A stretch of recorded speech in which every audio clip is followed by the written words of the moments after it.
আসসালামু আলাইকুম। আশা করি সবাই ভালো আছো, সুস্থ আছো, নিরাপদে আছো।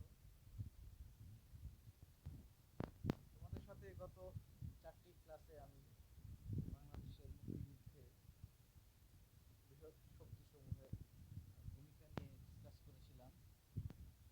তো তোমরা নিশ্চয়ই বুঝতে পেরেছো আমাদের মহান স্বাধীনতা যুদ্ধে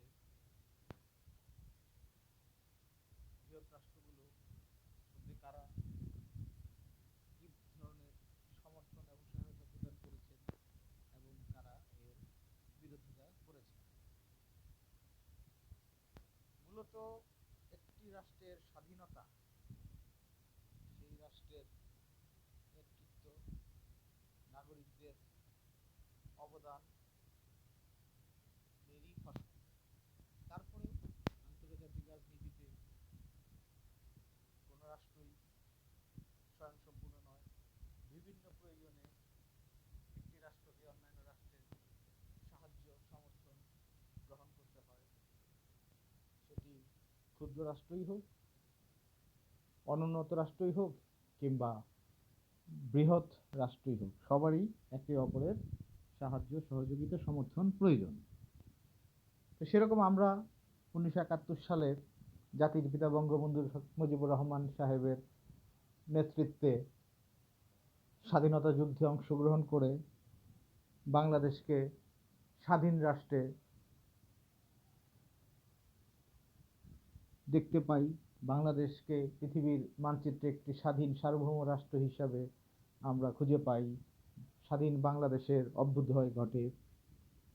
এর পিছনে আমাদের মিত্র শক্তিসমূহের সমর্থন সহযোগিতা থাকবে, এটাই স্বাভাবিক। পাশাপাশি এর প্রতিপক্ষও থাকবে। সর্বোপরি আমরা আমাদের এই মহান মুক্তিযুদ্ধে 30 লক্ষ শহীদের রক্তের বিনিময়ে জাতির পিতার দিক নির্দেশনায় মুক্তিযুদ্ধের বীর সেনানীদের সাহসিকতাপূর্ণ যুদ্ধের মাধ্যমে আমরা আমাদের প্রিয় বাংলাদেশকে পেয়েছি। এটি হচ্ছে মূল কথা।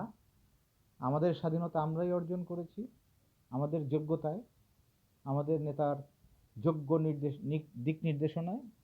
এখানে অন্যান্য রাষ্ট্রের ভূমিকা ছিল, যেটি অস্বীকার করার উপায় নেই।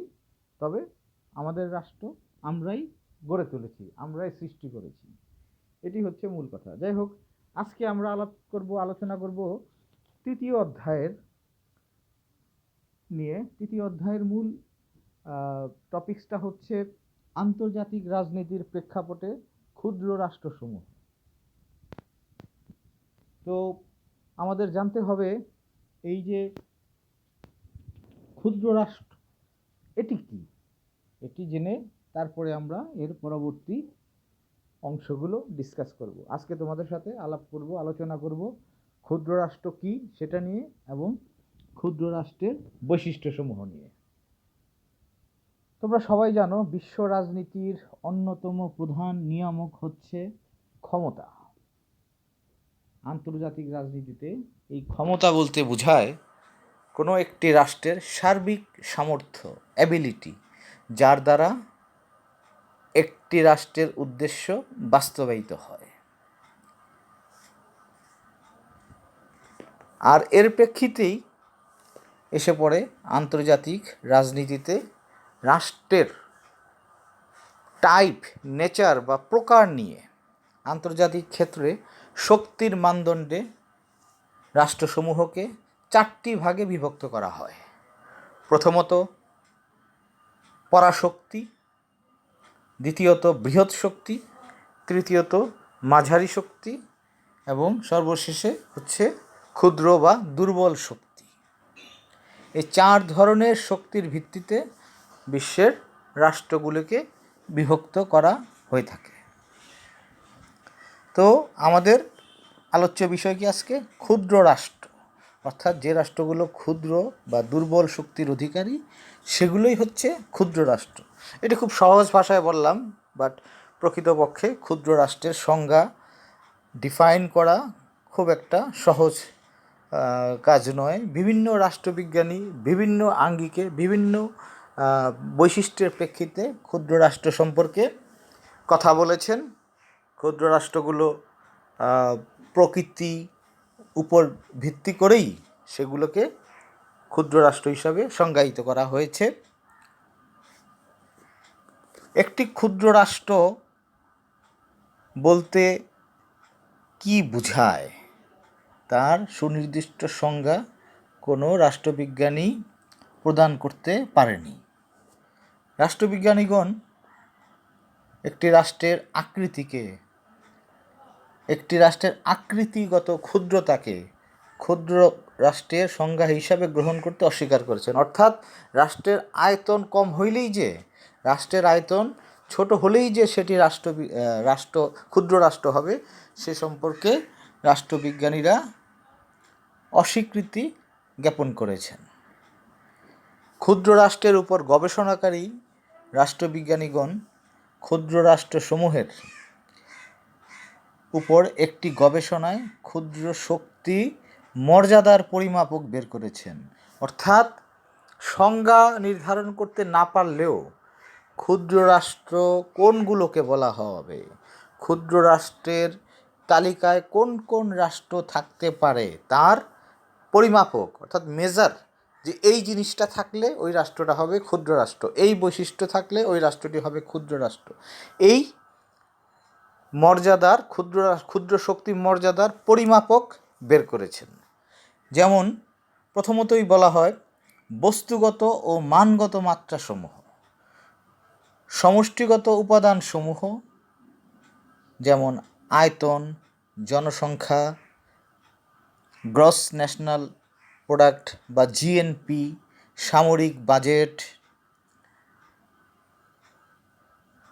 দেশের নেতৃবৃন্দের সাথে সাধারণ নাগরিকদের আত্মোপলব্ধি, ইন্টারেকশন এবং বহির্বিশ্বের শুভাকাঙ্ক্ষীদের উপলব্ধ জ্ঞান, এসব দ্বারাই বিভিন্ন রাষ্ট্রের মধ্যে মাত্রাগত তারতম্যের ক্রমবর্ধমান পরিমার্জন চলছে। অর্থাৎ যখন আয়তন,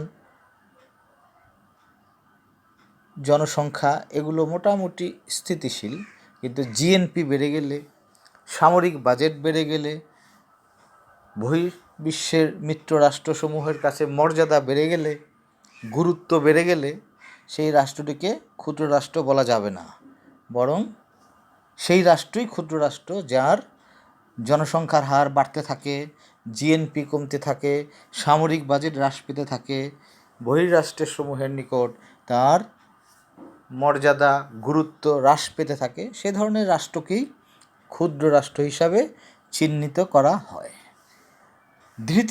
দ্বিতীয় পরিমাপকে বলা হচ্ছে আন্তর্জাতিক ক্ষেত্রে বিশেষ বিশেষ আচরণগত বৈশিষ্ট্যাবলীর ভিত্তিতে রাষ্ট্রগুলোর শ্রেণী গ্রহণ করার পদক্ষেপ গ্রহণ করা হয়েছে। ক্ষুদ্র রাষ্ট্রগুলোর পরিচিতি তার আচরণের উপর নির্ভর করে। আবার বলছি, ক্ষুদ্র রাষ্ট্রগুলোর পরিচিতি কিংবা সংজ্ঞা তার আচরণের উপর নির্ভর করে। রাষ্ট্রবিজ্ঞানী ইস্ট এ প্রসঙ্গে যুক্তি দেখিয়ে বলেন যে ক্ষুদ্র রাষ্ট্রগুলো বৈদেশিক নীতিমালার আচরণ বৃহৎ রাষ্ট্রগুলো থেকে পৃথক হয়। অর্থাৎ একটি ক্ষুদ্র রাষ্ট্র যে বৈদেশিক নীতি নির্ধারণ করে তার সাথে বৃহৎ রাষ্ট্রের বৈদেশিক নীতির পার্থক্য আছে।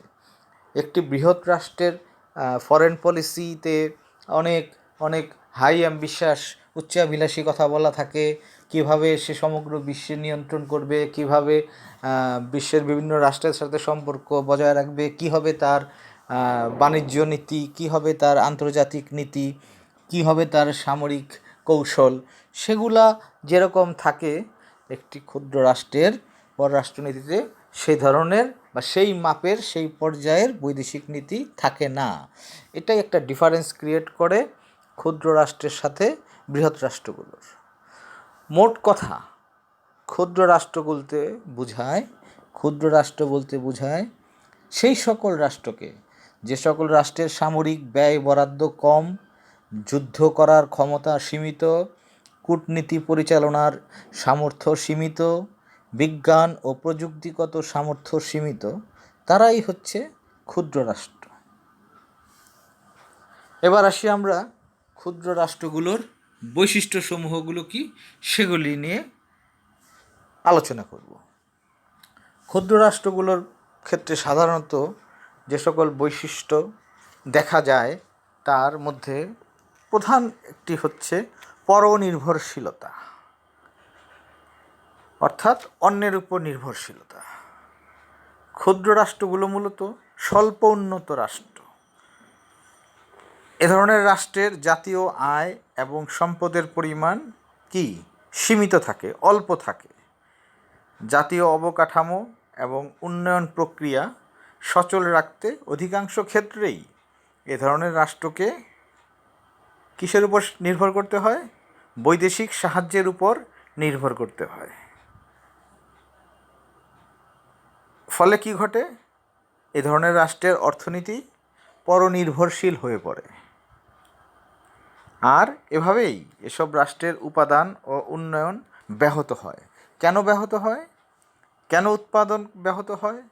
কেন উন্নয়ন ব্যাহত হয়? কারণ বৈদেশিক সাহায্য যারা প্রদান করে, অর্থাৎ বৈদেশিক সাহায্যদাতা, তারা তাদের এই সাহায্য প্রদানের সময় কতগুলো শর্ত দিয়ে দেয় যে আমাদের এই সাহায্য এইভাবে এই খাতে খরচ করতে হবে, এটার এগেনস্টে আমাকে ইয়ারলি এত % ইন্টারেস্ট দিতে হবে, এবং সুনির্দিষ্ট করে দেয় খাত। তদ্রূপ এই সাহায্য দিয়ে, এই ফান্ড দিয়ে যে উন্নয়নমূলক কার্যক্রম পরিচালনা করা হবে তার মূল কর্তৃত্বে ওই বৈদেশিক সাহায্যদাতা রাষ্ট্রের অ্যাসাইন্ড অ্যাডভাইজার বা কিছু বিশেষজ্ঞ স্পেশালিস্ট নিয়োগ দিতে হয়। ফলে কি হয়? একটা বড় অংশ, বৈদেশিক সাহায্যের একটা বড় অংশ ওই দেশেই আবার ফিরে যায় ওই কনসালটেন্টের বেতন দিতে গিয়ে, বিভিন্ন কাঁচামাল বা অন্যান্য প্রয়োজনীয় উপকরণ নির্ধারিত একটি রাষ্ট্র থেকে আমদানি করার জন্য, সেটি বাজার দর যাই থাকুক না কেন ওই রাষ্ট্র থেকেই আমদানি করতে হবে। ফলে কি হয়? যে মোট অনুদানটা আসে, যে সাহায্যটা আসে, তার সিংহভাগ বা উল্লেখযোগ্য একটা অংশ চলে যায় ওই রাষ্ট্রের কাছে। অবশিষ্ট টাকা দিয়ে, অর্থ দিয়ে ক্ষুদ্র রাষ্ট্রের উন্নয়নমূলক কার্যক্রম চলে। ফলে মোট টাকা দিয়ে যে উন্নয়নমূলক বা উৎপাদন কার্যক্রম করা কথা সেটি সম্ভব হয় না, স্বাভাবিক উৎপাদন ও উন্নয়ন ব্যাহত ঘটে। দ্বিতীয় বৈশিষ্ট্য হচ্ছে অনুন্নত অর্থনীতি। ক্ষুদ্র রাষ্ট্রসমূহে শিল্প ও প্রযুক্তিগত উন্নয়নের অভাব মারাত্মক। শিক্ষা ও প্রযুক্তিগত উন্নয়নের অভাবে ক্ষুদ্র রাষ্ট্রগুলো ওয়ান প্রোডাক্ট মানে একটি পণ্য উৎপাদন এবং কৃষি নির্ভর অর্থনীতি গড়ে ওঠে। অর্থাৎ যেহেতু তার মূলধন কম, শিল্প উন্নয়ন কম, প্রযুক্তিগত উন্নয়ন কম, শিক্ষার উন্নয়ন কম, ফলে সেই রাষ্ট্র মাল্টি প্রোডাকশনে যেতে পারে না। তাকে স্পেশালি বিশেষ কোনো একটি পণ্য উৎপাদন, যেটাকে বলা হয় ওয়ান প্রোডাক্ট, সেখানে থাকতে হয় এবং এসব দেশের অর্থনীতি কৃষি নির্ভর অর্থনীতিতে পরিণত হয়। তৃতীয় বৈশিষ্ট্য হচ্ছে জাতিগত বিরোধজনিত সমস্যা।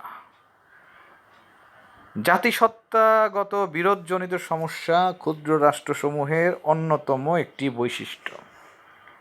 এই ধরনের বিরোধের ফলে জাতি বিভক্ত হয়ে পড়ে, পক্ষ এবং বিপক্ষ তৈরি হয়। অর্থাৎ একটি রাষ্ট্রে যদি সেই রাষ্ট্রের সকল জনগোষ্ঠী ইউনাইটেড না থাকে, একত্রিত না থাকে, তাহলে কি হচ্ছে? দুইটা পক্ষ তৈরি হয়ে যায়। দুইটা পক্ষ তৈরি হয়ে গেলে সেখানে দ্বন্দ্ব, সংঘাত, অবিশ্বাস, সন্দেহ এগুলো অবিরাম চলতে থাকে। ফলে জাতীয় ঐক্যের ক্ষেত্রে নেমে আসে নৈরাজ্য। চতুর্থ বৈশিষ্ট্য হচ্ছে দুর্বল সামরিক কৌশল। প্রত্যেকটা দেশেরই সামরিক কৌশল থাকে। কোনো দেশেরটা অতি আধুনিক, অতিমাত্রায় অ্যাটাকিং বা আক্রমণাত্মক, কোনো দেশেরটা রক্ষণাত্মক। আবার ক্ষুদ্র রাষ্ট্রগুলা সামরিক কৌশলগুলো কী ধরনের হয়? খুবই দুর্বল প্রকৃতির হয়।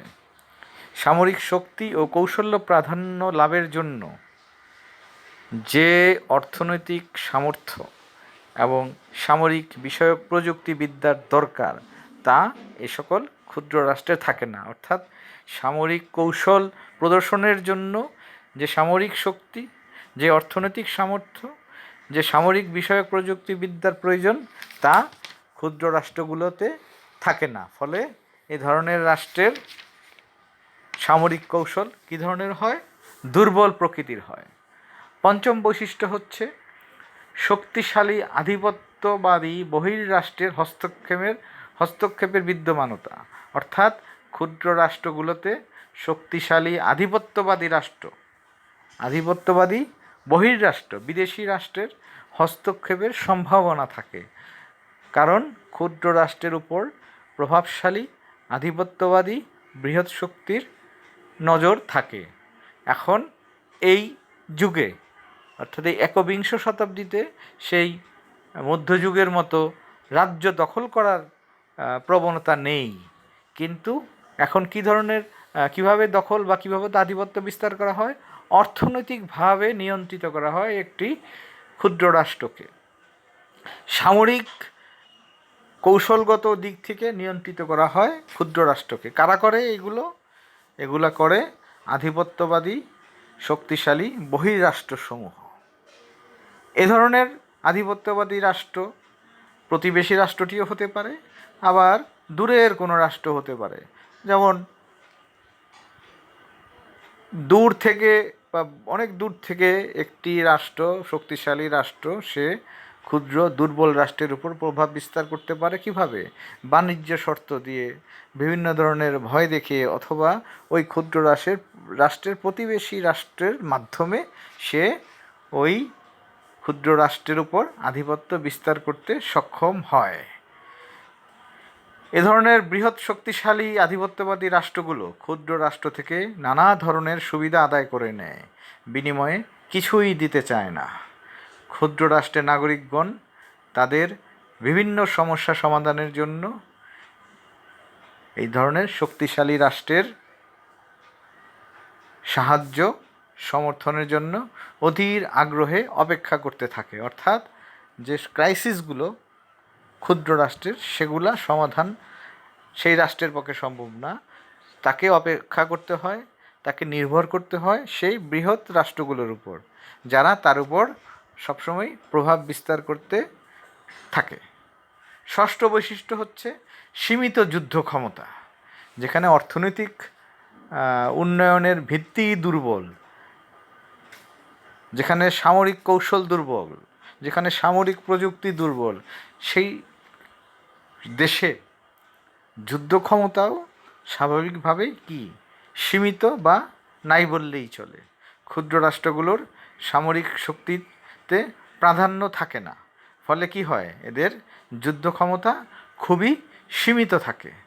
যুদ্ধ ক্ষমতা বৃদ্ধি তথা প্রতিরক্ষা ব্যবস্থা আধুনিকীকরণের জন্য, মডার্নাইজেশন করার জন্য প্রচুর অর্থের প্রয়োজন, আর এই খাতে অর্থ ব্যয় করার সামর্থ্য ক্ষুদ্র রাষ্ট্রের থাকে না, কারণ তাকে তার দেশের বিভিন্ন ধরনের অভাব, বিভিন্ন ধরনের সমস্যা মোকাবেলা করতে যে অর্থ প্রয়োজন, তাই তো নিজস্ব খাত থেকে সম্ভব নয়, বরং বৈদেশিক সাহায্য থেকে সেটি করতে হয়। আর এই প্রেক্ষাপটে কোনোভাবেই সামরিক সামর্থ্য বৃদ্ধি করার সুযোগ ঘটে না। সপ্তম বৈশিষ্ট্য হচ্ছে আধুনিক সামরিক সরঞ্জামের স্বল্পতা। অর্থাৎ বিশ্বে প্রতিনিয়তই তোমরা জানো নতুন ধরনের নতুন আধুনিক অত্যাধুনিক সামরিক অস্ত্র, সামরিক শক্তি সৃষ্টি হচ্ছে। একটি দেশের জাতীয় শৌর্য ও প্রতাপের, ক্ষমতার, প্রভাবের অন্যতম নির্ধারক হলো সামরিক শক্তি। এই সামরিক শক্তি বলতে আধুনিক অস্ত্রসহ অস্ত্রশস্ত্র, দূরপাল্লার ক্ষেপণাস্ত্র, দ্রুতগামীর সুপারসনিক বিমান, সাবমেরিন, এগুলোকে বোঝায়। যেসব রাষ্ট্রের এসব আধুনিক সামরিক সাজ সরঞ্জাম নেই, সেগুলোকেই ক্ষুদ্র রাষ্ট্র বলে অভিহিত করা হয়।